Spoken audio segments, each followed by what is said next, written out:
आमदार गोपीचंद पडळकर यांची जयंत पाटील यांच्यावर घणाघाती टीका. तुझ्या कितव्या बायकोचे मंगळसूत्र चोरले? सांगलीच्या कवठेमहांकाळ तालुक्यातील धनगर समाजाचे आराध्य दैवत असणाऱ्या आरेवाडीच्या बिरोबा वनामध्ये आमदार गोपीचंद पडळकर यांच्या नेतृत्वाखाली हिंदू बहुजन दसरा मेळाव्याचे आयोजन करण्यात आले होते. त्यावेळी आमदार पडळकर उपस्थित जनसमुदायाला संबोधित करत होते.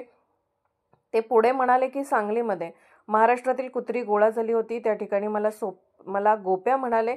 मग मी तुला जयंत्या म्हटले तर त्यात काय विशेष आहे? तसेच माझ्यावर मंगळसूत्र चोरीचा आरोप केला जातो. अरे तुझ्या कितव्या बायकोचे मी मंगळसूत्र चोरले सांग?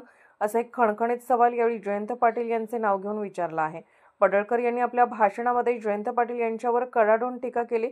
यावेळी उपस्थित जनसमुदायाने त्यांना दाद दिली. मुख्य संपादक विद्याधर लोंढे.